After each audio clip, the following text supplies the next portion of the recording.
Good morning, guys. Today is day 18. It's the magical to-do list. Really, when you think about it, gratitude is your best friend. It is always there for you, always available to help you. It will never fail you or let you down. And the more heavily you lean on it, the more it will do for you, and the more it will enrich your life. Today's magical practice will show you how to lean on gratitude even more so it can do far more magical things for you. Every day there are little life problems that come up that need solving. Sometimes we can feel overwhelmed, and if we don't know how to solve a situation, maybe your problem is that you don't have enough time for all of the things you need to do, and you're at a loss because there are only 24 hours in a day. It may be that you feel overwhelmed from work and that you want more free time, but you don't see any way to have it. You may be at home taking care of children and you're feeling frazzled or exhausted, but you don't have the means to get support to give you a time out. You may be faced with a problem that needs fixing, but you have no idea which way to turn to fix it. You may have lost something and tried your best to locate it, but had no luck. Or you might want to find something like the perfect pet, perfect babysitter, great hairdresser, or amazing dentist or doctor. And despite your best efforts, you haven't been able to find what you need. You could be in an uncomfortable situation because of something a person has asked you to do, and you don't know how to respond to them.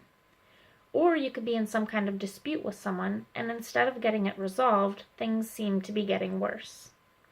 This magical to-do practice will help you with any little day-to-day problems when you don't know what to do, or when you simply want something to be done for you.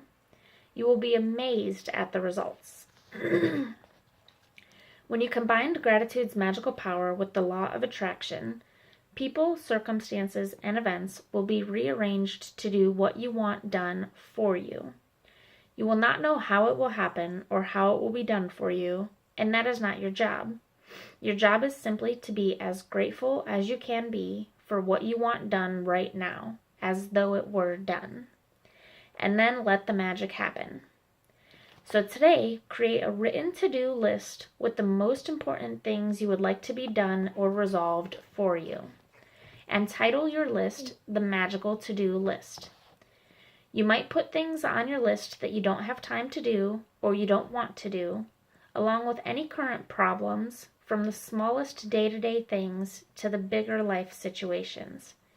Think through any area of your life where you need something resolved or done for you. When you've finished making your list, choose 3 things from your list to focus on today. And one at a time, imagine that each item has been magically done for you. Imagine that all people, circumstances, and events have been moved to do it for you, and it is now done. All done, all sorted, all solved for you, and you are giving massive thanks in return for it having been done. Spend at least 1 minute on each of your 3 items, believing that it is done, and feeling enormous gratitude in return. You can follow the same practice on the rest of the items on your list at another time, but there is power in simply putting the things you want done on the magical to-do list. Remember that the law of attraction says like attracts like, and that means that when you are grateful for the solutions as though you have them, you will attract everything you need into your life to resolve the situation. Focusing on problems attracts more problems. You have to be a magnet to the solution, not a magnet to the problem. Being grateful that you have the solution and that it has been resolved attracts the solution. To determine how powerful this magic practice is, I want to share a story with you about my daughter, who used this practice to attract her lost wallet back to her. After being out one night, my daughter discovered that the next morning she did not have her wallet, and she had no idea where she might have lost it, or even if it had been stolen. She called the restaurant where she went to dinner, the taxi company she used to come home, and the local police station, and she searched the streets and knocked on the surrounding doors, but no one found her wallet. Other than the fact that my daughter's wallet contained the usual precious things in it, including all her bank and credit cards, driver's license, and cash, her biggest concern was that her wallet contained no current contact information, because she had been overseas for some time. She didn't have a publicly listed phone number, and with a common surname, there seemed to be no hope. But despite the seemingly impossible obstacles, my daughter sat down, closed her eyes, and got a picture of her wallet in her mind. She visualized that she was holding her wallet in her hands. She opened her wallet, she went through all of its contents, and she felt enormous gratitude that she had her wallet and everything in it back in her hands. For the rest of the day, whenever she thought of it, again, my daughter imagined that she had her wallet in her hands, and she felt enormous elation and gratitude that her wallet had been returned to her. Later that night, she received a phone call from a farmer who lived 100 miles away, saying that he had found her wallet.